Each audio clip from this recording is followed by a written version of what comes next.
बिस्मिल्लाहिर्रहमानिर्रहीम। अस्सलाम वालेकुम dear students, welcome back to my YouTube channel. उम्मीद करती हूँ आप सब खैरियत से होंगे। हमने चैप्टर 3 के 9 क्वेश्चन कर लिए हैं। आज हम 10 क्वेश्चन स्टार्ट करते हैं। Calculate the average marks from the following data by the direct method and the shortcut method. ठीक है, हमने मीन फाइंड करना है दोनों मेथड से। कौन कौन से मेथड है हमारे पास? एक तो डायरेक्ट मेथड है और दूसरा शॉर्टकट मेथड है। ये मार्क्स गिवन है और फ्रीक्वेंसी गिवन है। तो हम सॉल्यूशन स्टार्ट करते हैं। हमने क्वेश्चन यहाँ पे लिख लिया है। जो मार्क्स गिवन थे उनको हमने क्लास बाउंड्री का नाम दे दिया, क्योंकि क्लास बाउंड्रीज भी यहाँ पे बनी हुई हैं। ये वाली वैल्यूज़ हमारे पास सेम है, अगर ये दोनों सेम है तो वो हमारे पास क्लास बाउंड्रीज होती हैं ना। तो हमने इसको क्लास बाउंड्रीज का नाम दे दिया। तो ये कॉलम बन गया। एक दूसरा नंबर ऑफ़ स्टूडेंट्स था तो उसको हमने फ्रिक्वेंसी कह दिया, क्योंकि नंबर ऑफ़ स्टूडेंट तो फ्रिक्वेंसी है। अब उन्होंने कहा था कि आप एवरेज फाइंड करें, यानी कि मीन फाइंड करें, लेकिन कौन से मेथड से? एक मेथड उन्होंने बताया है कि आप डायरेक्ट मेथड यूज़ करें। ठीक है, और डायरेक्ट मेथड का क्या फार्मूला होता है हमारे पास? X bar summation F X divided by summation F. ये वाला हमारे लिए फार्मूला है ग्रुप डेटा के लिए। ठीक है, ग्रुप डेटा क्यों है? क्योंकि इसमें हमारे पास फ्रिक्वेंसी इंक्लूड है। अगर इन फ्रिक्वेंसी ना होती तो फिर अनग्रुप डेटा का फार्मूला यूज़ करते। अनग्रुप फार्मूला कौन सा है हमारे पास? Summation X divided by N. ठीक है, अब डायरेक्ट मेथड के लिए हमारे पास ये वाला फार्मूला है। तो इस फार्मूले को हमने कैसे फिल करना है? सबसे पहले तो हम राइट साइड से ही फार्मूले को कवर करते हैं। तो यहाँ पे क्या है? एक्स है। ठीक है, हाँ, क्या हमारे पास जो हमारे पास डेटा गिवन है उसमें एक्स है? हमारे पास तो एक्स का कॉलम ही नहीं है, एक्स की कोई वैल्यू मौजूद नहीं है। तो सबसे पहले हम क्या करेंगे? एक्स फाइंड आउट करेंगे, एक्स का कॉलम बनाएंगे। तो एक्स का कॉलम कैसे आएगा? एक्स का कॉलम ऐसे आएगा कि lower limit plus upper limit divided by 2 करेंगे तो एक्स की वैल्यू आती जाएंगी। ठीक है, एक्स का हमारे पास क्या फार्मूला होता है? एक्स इक्वल होता है हमारे पास लोअर लिमिट या lower class boundary plus upper class boundary divided by 2। ठीक है, लोअर क्लास बाउंड्री कौन सी होती है? ये वाली होती है, और अपर क्लास बाउंड्रीज ये वाली होती हैं। Lower class boundary plus upper class boundary divided by 2 करेंगे तो एक्स का कॉलम आ जाएगा। जैसे 0 + 10 करें तो हमारे पास क्या आता है? 10 ही आता है। 10 को 2 पे डिवाइड करें तो 5। ठीक है, इसी तरह हमने क्या करना है? 10 + 20 lower class limit plus upper class limit. 10 + 20 क्या होता है? 30। 30 डिवाइडेड बाई 2 करें तो क्या आता है? 15। फिर हम करेंगे 20 + 30। 20 + 30 करें 50। 50 डिवाइडेड बाई 2 कर दें तो 25। इसी तरह 40 + 30 करेंगे, हमने इनको ऐड कर देना divide by 2। Lower class boundary plus upper class boundary divided by 2 करेंगे तो हमारे पास एक्स का कॉलम आ जाएगा। तो हमने ये एक्स का कॉलम फाइंड आउट कर लिया है। अब हम फार्मूले में जाते हैं और देखते हैं आगे क्या हमें चाहिए। सबसे पहले तो हमें एक्स चाहिए था, हमने फाइंड आउट कर लिया। फिर इसके साथ क्या है? एक्स। अब हमें क्या कॉलम चाहिए? एफ एक्स का कॉलम चाहिए। ठीक है, एक्स का कॉलम भी आ गया, एफ का कॉलम, फ्रिक्वेंसी भी गिवन है। अब हमें एफ एक्स का कॉलम चाहिए। तो एफ एक्स का कॉलम हमारे पास कैसे आएगा? एफ की हर वैल्यू को एक्स की हर वैल्यू के साथ मल्टीप्लाई करवाएंगे तो हमारे पास एफ एक्स की वैल्यू आती जाएगी। ठीक है, 5 × 5 = 25, 12 मल्टीप्लाई करवा देंगे 15 तो आएगा 180। इसी तरह 25 × 15 करें तो 375। 35 × 25 करें तो आता है 875। फिर 45 × 8 कर दो 360। उसके बाद 55 × 3 करें तो 165, और उसके बाद 65 × 2 130। ठीक है, ये हमारे पास किस चीज़ का कॉलम आ गया? एफ एक्स का। ठीक है, सबसे पहले एक्स चाहिए था हमने, वो हमने क्लास बाउंड्री से फाइंड कर लिया। Lower class boundary plus upper class boundary divided by 2 किया तो एक्स का कॉलम आ गया। उसके बाद हमारे पास एफ था, तो एफ एक फ्रिक्वेंसी का कॉलम गिवन था, तो फिर इन दोनों का प्रोडक्ट भी था। जब हमने इन दोनों का प्रोडक्ट किया एक कॉलम आ गया। एफ की हर वैल्यू को एक्स की हर वैल्यू के साथ हमने मल्टीप्लाई करवाया तो एफ एक्स का कॉलम बन गया। जब ये बन गया तो इसके साथ क्या है? हमारे पास समेशन भी है। समेशन का मतलब क्या होता है? हर वैल्यू को हमने ऐड करना है। तो एफ एक्स की हर वैल्यू को जब हम ऐड करेंगे, इसका सम करेंगे तो समेशन एफ एक्स हमारे पास आ जाएगा 2110। ये आ गया। जब ये भी है तो अब फार्मूला ये इसका आंसर हमारे पास आ गया। अब हमारे पास क्या चाहिए? Sum of F. Sum of F का मतलब फ्रिक्वेंसी का सम करें। तो फ्रीक्वेंसी का सम हमारे पास कितना होता है? 70। अब दोनों चीज़ें आ गई हैं तो हम ग्रुप में सॉरी फॉर्मूले में पुट कर सकते हैं। ठीक है, तो तो ये हमने सॉल्व कर लिया, हमारे पास एक्स बार की वैल्यू आ गई 30.14। ठीक हो गया। अब हमने एक मेथड तो सॉल्व कर लिया, डायरेक्ट मेथड। अब हम कौन सा मेथड यूज़ करेंगे? शॉर्टकट मेथड, या फिर इसको हम इनडायरेक्ट मेथड भी कहते हैं। ठीक है, शॉर्टकट मेथड या फिर इनडायरेक्ट मेथड।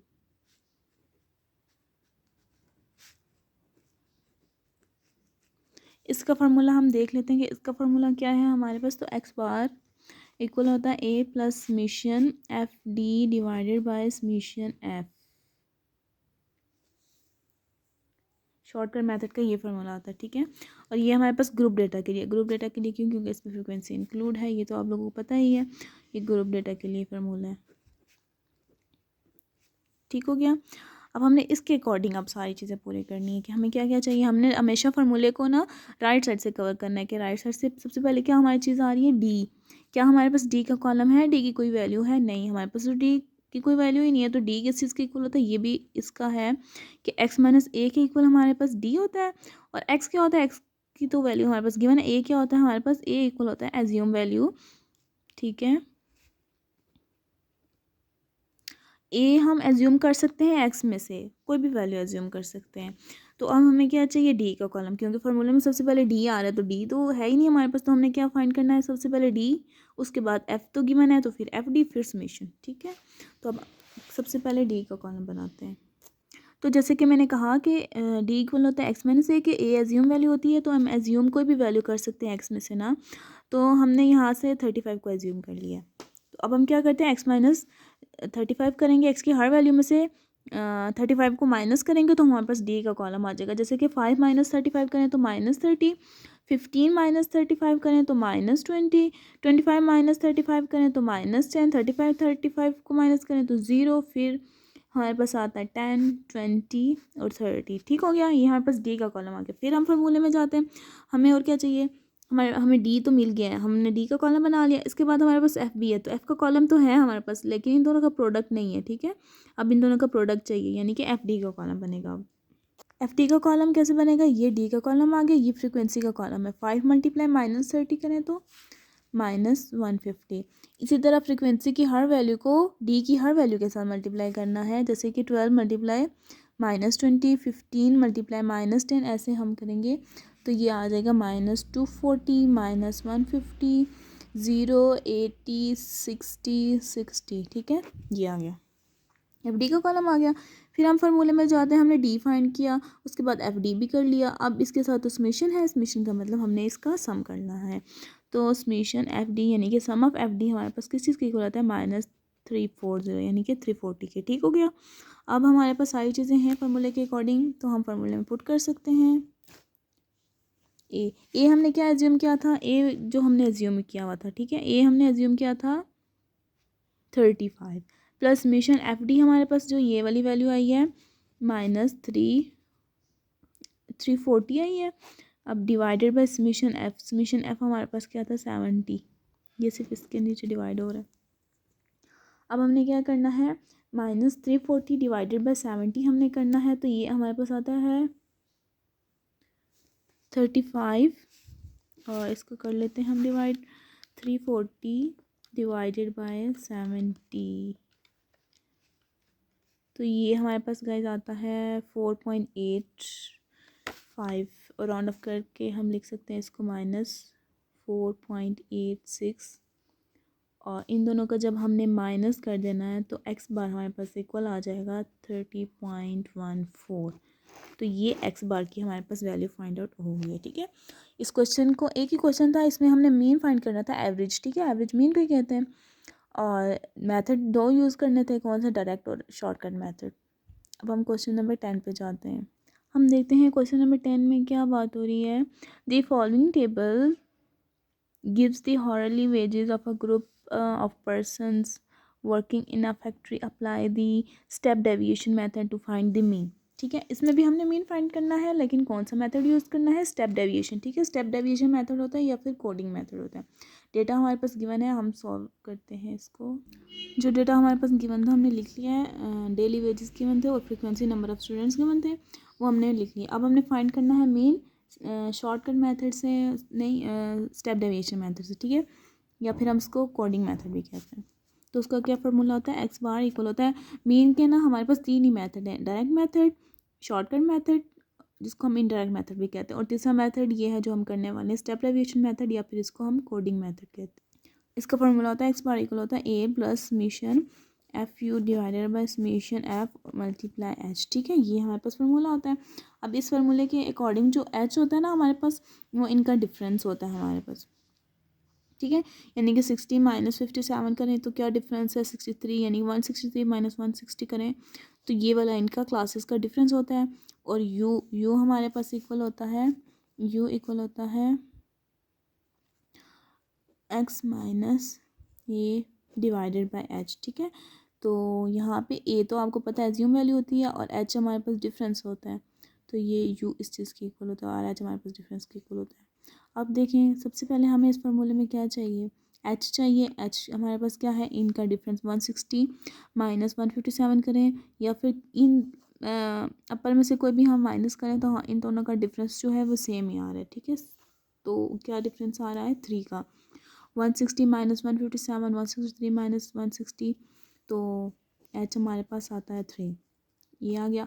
अब उसके बाद हमें क्या चाहिए, यू, ठीक है। तो यू चाहिए, यू का कॉलम कैसे बनेगा, यू हमारे पास इस चीज़ के इक्वल होता है x minus A divided by H. अब हमें यू का कॉलम बनाना है, एक्स चाहिए ना, यू के कॉलम के लिए हमें क्या चाहिए, एक्स, एक्स तो हमारे पास है ही नहीं, तो एक्स कैसे फाइंड करते हैं वो मैंने पहले भी बताया कि lower class boundary plus upper class boundary divided by 2, ठीक है। इनको जब हम ऐड करके डिवाइड बाई 2 करते हैं तो हमारे पास एक्स का कॉलम आ जाता है। अब यू फाइंड करने के लिए हमें पहले एक्स चाहिए होगा फिर यू फाइंड होगा, ठीक है। तो हम पहले एक्स का कॉलम बनाते हैं। तो आपको पता है एक्स कैसे आता है, lower class boundary plus upper class boundary divided by 2, इन दोनों को ऐड करो डिवाइडेड बाई 2 करो तो हमारे पास एक्स की क्या वैल्यू आएगी 156। नेक्स्ट दोनों को प्लस करके डिवाइडेड बाई 2 करो तो 159, फिर इन दोनों को ऐड करके डिवाइडेड बाई 2 करो तो 162। ये हमने कॉलम बना लिया एक्स का, ठीक है। कैसे बनाया, lower class boundary plus upper class boundary divided by 2 करके हमने एक्स का कॉलम बना लिया। अब हम फिर से फॉर्मूले में जाते हैं, जब हमने एक्स तो फाइंड आउट कर लिया, उसके बाद हमने क्या करना था, एक्स किस लिए चाहिए था, यू फाइंड आउट करने के लिए, ठीक है। तो अब यू का कॉलम हम इजीली बना सकते हैं, एक्स का कॉलम आगे ए हम एज्यूम कर सकते हैं, एच हमें पता है 3 है, तो हम यहाँ पे ए इक्वल एक्स माइनस ए हम क्या एज्यूम कर लेते हैं, ए हम एज्यूम कर लेते हैं 168 डिवाइडेड बाई एच, एच 3 था ना। अब यहाँ पे हमने एक्स की वैल्यू रखनी है, ठीक है। एक्स की वैल्यू हम क्या रखेंगे 156, तो हम करेंगे 156 माइनस 168 डिवाइडेड बाई 3, तो यू की वैल्यू हमारे पास आ जाएगी -4। फिर इसी तरह 159 माइनस 168 डिवाइडेड बाई 3 हम करेंगे तो आएगा -3। फिर 162 माइनस 168 डिवाइडेड बाई 3 करेंगे तो आएगा -2। फिर 165 माइनस 168 डिवाइडेड बाई 3 करेंगे तो -1, ठीक है। हमने एक्स की जगह वैल्यू चेंज कर देनी है, फर्स्ट वैल्यू लिखेंगे फिर सेकंड फिर थर्ड, इस तरह वैल्यू पुट करते जाएंगे तो हमारे पास यू की वैल्यूज़ आती जाएंगी, ठीक है। यू का कॉलम हमने कंप्लीट कर लिया, ये तो मैंने पुट करके बताया, तो आगे जो मैंने वैल्यूज़ निकाली हैं वो डायरेक्ट ही निकालनी है, एक्स में पुट करके तो वैल्यूज़ आ गई। अब हमारे पास यू का कॉलम आ गया, एच भी है, यू का कॉलम आ गया हमारे पास। इसके बाद एफ यू है, फ्रिक्वेंसी है ना, तो एफ यू का कॉलम हमें चाहिए, तो हमने क्या करना है, एफ यू का कॉलम बनाना है। अब एफ यू का कॉलम कैसे आएगा, यू का कॉलम ये आ गया ना -4 -3 -2 -1 0 1 2 3 4, ये यू की वैल्यूज़ आई हैं हमारे पास। अब यू की हर वैल्यू को फ्रीक्वेंसी की वैल्यू के साथ मल्टीप्लाई करेंगे, यानी कि 4 मल्टीप्लाई -4 8 मल्टीप्लाई -3, इस तरह से तो एफ यू का कॉलम आता जाएगा। तो -16 -24 -52 -53 कैसे आ रहा है, इसकी हर वैल्यू को इसकी वैल्यू के साथ मल्टीप्लाई करनी है। 53 मल्टीप्लाई -1 से करेंगे तो -53 आएगा। अब 89 मल्टीप्लाई 0 होगा तो वो 0 हो जाएगा। 62 मल्टीप्लाई 1 होगा तो 62 आ जाएगा। 48 मल्टीप्लाई 2 होगा तो 96 आ जाएगा। 14 मल्टीप्लाई 3 होगा तो 42 आ जाएगा। और नेक्स्ट क्या है, 6 मल्टीप्लाई 4 तो आ जाएगा 24, ठीक है। अब हमने एफ यू का कॉलम बना लिया, इसका प्रोडक्ट कर लिया। अब नेक्स्ट क्या है, इसके साथ समेशन है, समेशन का मतलब इनको ऐड करना, तो हमने सम ऑफ एफ यू कर लेना है जो कि हमारे पास आता है 79, ठीक हो गया। अब हमारे पास सारी चीज़ें हैं तो हम फार्मूले में पुट कर लेते हैं सिंपल। अब ए हमने चूज़ किया था 160 है, ठीक है, एज्यूम किया था ना, एक्स में से एज्यूम किया था, ये वाली वैल्यू हमने एज्यूम की थी। ज़्यादातर जो हम ए एज्यूम करते हैं ना वो एक्स की मिड वाली वैल्यू यूज़ करते हैं, उसको एज्यूम कर लेते हैं ज़्यादा, तो इससे हमारे पास आंसर जो है ना वो ऑथेंटिक आ जाता है। अब समीशन एफ यू जो कि है +79 divided by sum of f हमने किया ही है। सम ऑफ एफ हमारे पास है 310, तो 310 हमने कर दिया, मल्टीप्लाई एच क्या था 3, ठीक हो गया।